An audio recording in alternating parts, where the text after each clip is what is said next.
అందరికీ వందనములు.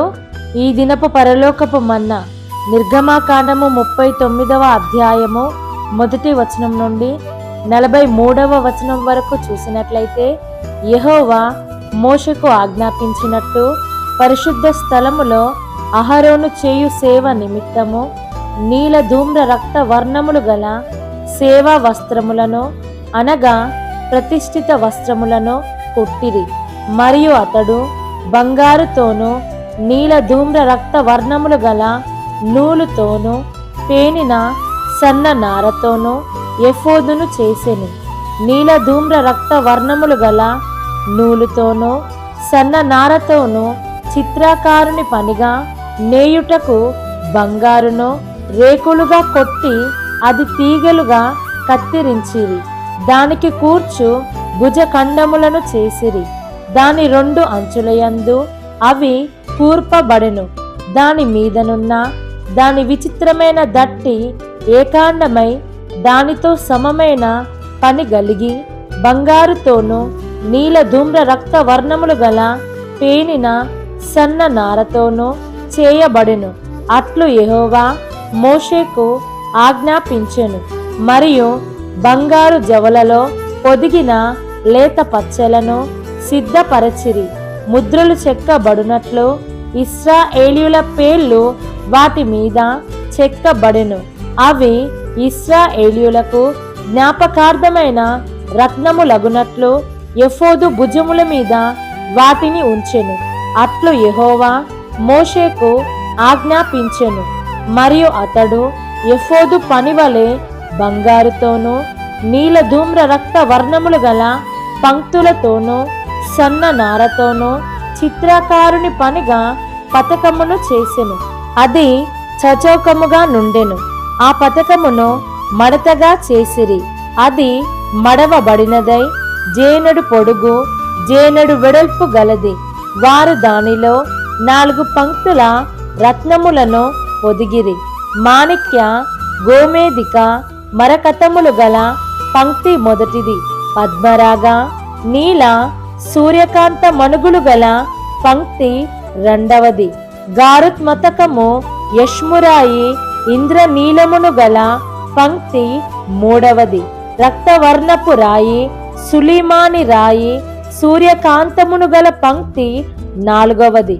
వాటి వాటి పంక్తులలో అవి బంగారు జవలలో పొదిగింపబడెను.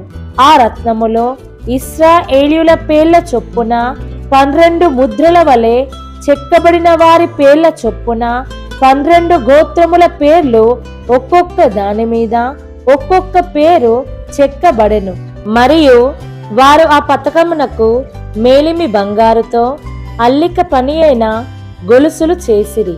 వారు 2 బంగారు జవలు 2 బంగారు ఉంగరములను చేసి ఆ 2 ఉంగరములను పతకపు 2 కొనలను ఉంచి అల్లబడిన ఆ 2 బంగారు గొలుసులను పతకపు కొనలనున్న 2 ఉంగరములలో వేసి అల్లబడిన ఆ 2 గొలుసుల కొనలను ఆ 2 జవలకు తగిలించి ఎఫోదు భుజఖండముల మీద దాని ఎదుట ఉంచిరి. మరియు వారు 2 బంగారు ఉంగరములను చేసి ఎఫోదు నెదుటనున్న పతకపు లోపలి అంచున దాని 2 కొనలకు వాటిని వేసిరి. మరియు 2 బంగారు ఉంగరములను చేసి ఎఫోదు విచిత్రమైన నడి కట్టునకు పైగా దాని 2వ కూర్పు నొద్దనున్న దాని ఎదుటి ప్రక్కను ఎఫోదు 2 భుజఖండములకు దిగువను వాటిని వేసిరి. ఆ పతకము ఎఫోదు విచిత్రమైన దట్టికి పైగా నుండునట్లును అది ఎఫోదు నుండి విడిపోకుండునట్లును ఆ పతకమును దాని ఉంగరములకును ఎఫోదు ఉంగరములకును నీలి సూత్రముతో కట్టిరి. అట్లు యెహోవా మోషేకు ఆజ్ఞాపించెను. మరియు అతడు ఎఫోదు చొక్కాయి కేవలము నీలి నూలుతో అల్లిక పనిగా చేసెను. ఆ చొక్కాయి మధ్యనున్న రంధ్రము కవచ రంధ్రము వలె ఉండెను. అది చినుగకుండునట్లు దాని రంధ్రమునకు చుట్టూ ఒక గోటు ఉండెను. మరియు వారు చొక్కాయి అంచుల మీద నీల ధూమ్ర రక్త వర్ణములు గల పేనిన నూలుతో దానిమ్మ పండ్లను చేసిరి. మరియు వారు మేలిమి బంగారుతో గంటలను చేసి ఆ దానిమ్మ పండ్ల మధ్యను, అనగా ఆ చొక్కాయి అంచుల మీద చుట్టూనున్న దానిమ్మ పండ్ల మధ్యను ఆ గంటలను పెట్టిరి. యెహోవా మోషేకు ఆజ్ఞాపించినట్లు సేవ చేయుటకు ఒక్కొక్క గంటను, ఒక్కొక్క దానిమ్మ పండును ఆ చొక్కాయి అంచుల మీద చుట్టూ ఉంచిరి.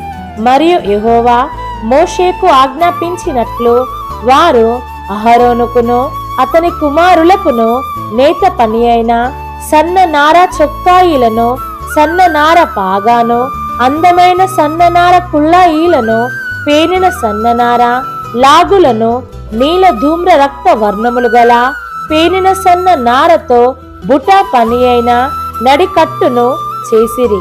మరియు యెహోవా మోషేకు ఆజ్ఞాపించినట్లు వారు మేలిమి బంగారుతో పరిశుద్ధ కిరీట భూషణము చేసి చెక్కిన ముద్ర వలె దాని మీద యెహోవా పరిశుద్ధుడు అను వ్రాత వ్రాసిరి.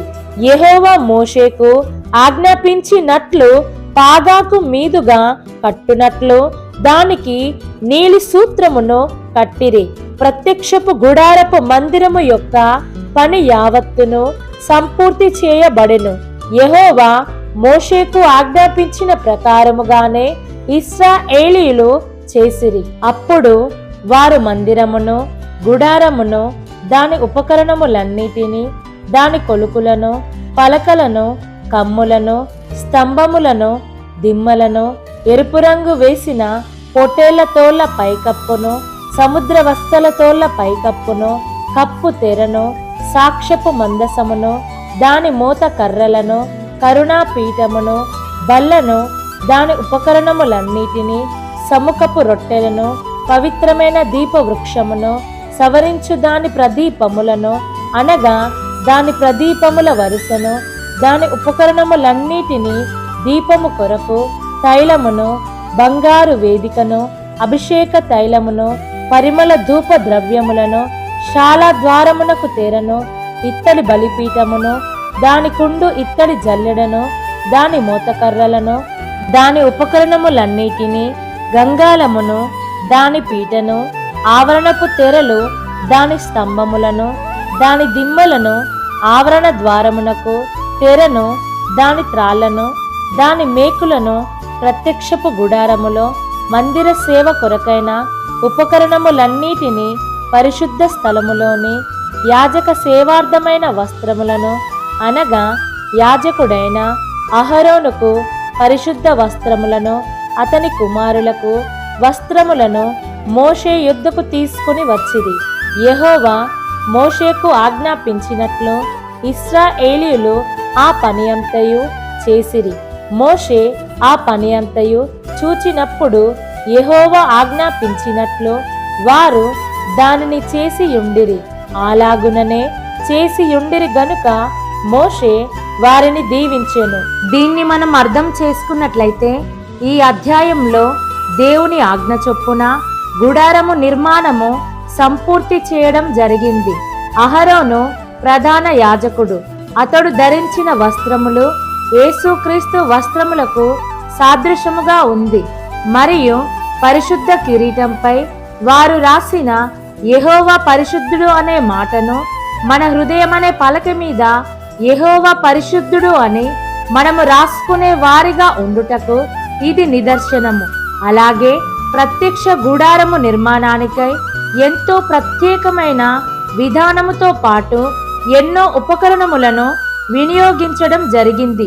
మోషే వారు చేసిన పనిని పర్యవేక్షించి వీరు దేవుడు చెప్పిన ప్రకారమే చేసి ఉన్నారని వారిని ఆశీర్వదించిన విధానము గమనిస్తే క్రైస్తవ నాయకులు కూడా ఈ రీతిగానే మందిరపు పనులను పర్యవేక్షిస్తూ ఆ పనులు సక్రమంగా జరిగేట్లు చూడాలి. మరియు మోషే వారిని ప్రశంసించిన రీతిగానే నాయకులు అనేవారు కూడా పనులను చేసే వారిని వారి పనిని బట్టి ప్రశంసించాలి అనే దానికి ఇది సాదృశ్యము. పరిమళ తైలము సువాసన క్రీస్తు కృపకు సాదృశ్యముగా ఉంది. కాబట్టి ఆనాడు యాజకులు ప్రత్యేకమైన వస్త్రములు ధరించిన వారిగా ఆయన ఆలయంలో ప్రవేశించినారు. కాని మనం అయితే క్రీస్తు అనే వస్త్రమును ధరించుకుని దానికి తగినట్టుగా జీవిద్దాం. మన ప్రభువైన యేసు క్రీస్తు కృప మనందరికీ తోడైయుండునుగాక. ఆమేన్.